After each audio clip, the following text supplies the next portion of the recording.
రూపాయి రికార్డు స్థాయిలో దారుణంగా పతనమైంది. తొలిసారిగా 93 మార్కును దాటింది. డాలర్తో రూపాయి మార్గం విలువ 93 రూపాయల 15 పైసల కనిష్టానికి పడిపోయింది. డాలర్ బలపడడంతో రూపాయి మరింతగా పతనమైంది. పశ్చిమాసియా ఉద్రిక్తతలు, ఇరాన్, ఇజ్రాయెల్, అమెరికా మధ్య ఉద్రిక్తతల వల్ల ప్రపంచంలో భయాందోళన పెరిగింది. క్రూడ్ ఆయిల్ ధరలు ఎక్కువగా ఉన్నాయి. బ్రెంట్ క్రూడ్ ఒక్క బ్యారెల్ $106.9 వద్ద ఉంది. భారత్ ఆయిల్ ఎక్కువగా దిగుమతి చేసుకునేది కాబట్టి ఇది రూపాయిపై ఒత్తిడి తెస్తోంది. పశ్చిమాసియా యుద్ధ భయాలు, ఆయిల్ ధరలు ఎక్కువగా ఉండటం, ఫారిన్ ఇన్వెస్టర్లు డబ్బు తీసుకువెళ్లిపోవడం వల్ల రూపాయి బలహీనంగా మారింది.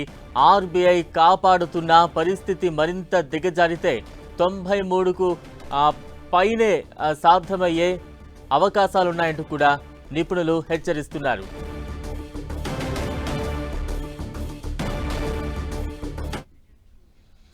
దేశీయ స్టాక్ మార్కెట్లు భారీ లాభాల్లో దూసుకువెళ్తున్నాయి. సెన్సెక్స్ 785 పాయింట్లు పెరిగింది.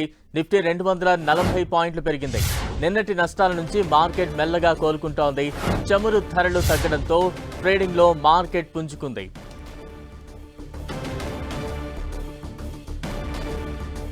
దేశీయ స్టాక్ మార్కెట్లు భారీ లాభాల్లో దూసుకువెళ్తున్నాయి. సెన్సెక్స్ 785 పాయింట్లు పెరిగింది.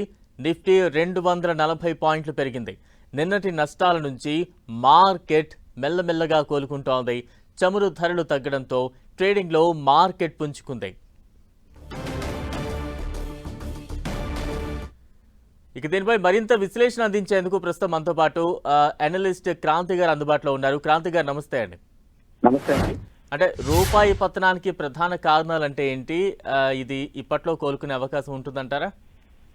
ప్రధానంగా మనం చూసినట్లయితే రూపాయి ఈ రోజు 93 రూపీస్ టచ్ అవడం మనం చూస్తాం, రూపాయి క్షీణించడం.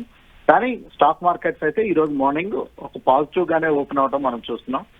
ఏదైతే ఫారెన్ పోర్ట్ఫోలియో ఇన్వెస్టర్స్ కంటిన్యూస్ గా ఇండియన్ మార్కెట్ లో సెల్లింగ్ చేస్తున్నారు, అందువల్లే రూపీ 93 రూపీస్ కి క్షీణించడం మనం చూస్తున్నాం. ఫారెన్ పోర్ట్ఫోలియో ఇన్వెస్టర్స్ నిన్న కూడా అరౌండ్ 5,000 crores సెల్ చేయడం జరిగింది. మనం మార్చి నెలలో చూసినట్లయితే దగ్గరగా 1,00,000 కోట్లు ఫారెన్ పోర్ట్ఫోలియో ఇన్వెస్టర్స్ ప్రస్తుతం సెల్ చేయటం. అంతేకాకుండా పెరిగిన క్రూడ్ ఆయిల్ ధరలతో మన యొక్క ఇంపోర్ట్స్ బిల్లు పెరగడంతో ప్రస్తుతం రూపీ అయితే క్షీణిస్తూ 93 దగ్గర ఉండడం మనం ప్రస్తుతం చూస్తున్నాం. అంటే క్రాంతి గారు, మార్కెట్లు మెల్లమెల్లగా పుంజుకుంటున్నాయి. ఈ ట్రెండ్ ఇలానే కొనసాగే అవకాశం ఉంటుందా? ప్రస్తుతం అయితే నిన్న markets almost all Nifty 800 points down అవటం మనం చూస్తున్నామండి. ప్రస్తుతం క్రూడ్ ఆయిల్ నిన్న $120 పర్ బ్యారెల్ టచ్ అయ్యి కొంచెం కరెక్షన్ మోడ్ లో ఉండటంతో ఈ రోజు ఒక రిలీఫ్ ర్యాలీ అనేది ప్రస్తుతం చూస్తున్నాం. ఇప్పుడు మార్కెట్లు ఇక్కడి నుంచి కూడా ర్యాలీ అవుతాయి అంటే క్రూడ్ ఆయిల్ $90 పర్ బ్యారెల్ వచ్చేదాకా మార్కెట్స్ లో ఇటువంటి అనిశ్చితి అనేది ఉండడానికి అవకాశం ఉంది. ప్రస్తుతం ఈ రోజు మార్కెట్ లో వస్తున్నటువంటి బయింగ్ ని ఒక రిలీఫ్ ర్యాలీ కిందే చూడాలి. అంటే ఈ సమయంలో ఇన్వెస్టర్లు తీసుకోవాల్సిన జాగ్రత్తలు అంటే ఏంటంటారు? ప్రస్తుతం అయితే ఇన్వెస్టర్స్ మార్కెట్స్ ఏదో మన చేతులను దాటి వెళ్ళిపోతున్నాయి అనేటువంటి మోడ్ లో ఉండకుండా ప్రస్తుతం అయితే by on dips, cell on rally, అంటే నిన్నట్లాగా వచ్చినటువంటి డౌన్ ట్రెండ్ లో బై చేయటం, ఈ రోజు మళ్ళీ ఒక అప్ ట్రెండ్ వచ్చింది కాబట్టి ఇటువంటి అప్ ట్రెండ్స్ లో ప్రాఫిట్ బుక్ చేసుకోవడం చేయాలి. లాంగ్ టర్మ్ ఇన్వెస్టర్స్ ఎవరైతే 2-3 years కి ఇన్వెస్ట్ చేస్తున్నారో వాళ్ళు ఇటువంటి ఒడిదుడుకులకి భయపడకుండా డిప్స్ వచ్చినప్పుడల్లా కొనుక్కోవడం మంచి స్ట్రాటజీ కింద చూడాలి. ఓకే క్రాంతి గారు, అంటే గోల్డ్ రేట్ లో హెచ్చు తగ్గులకు కారణాలు అంటే ఏం చెప్పాలి? ఇన్వెస్ట్మెంట్ కి ఇది సరైన సమయమే అంటారా? గోల్డ్ కనుక మనం చూసినట్లయితే లాస్ట్ 1 year బాగా గోల్డ్ అవుట్ పెర్ఫార్మ్ చేసింది.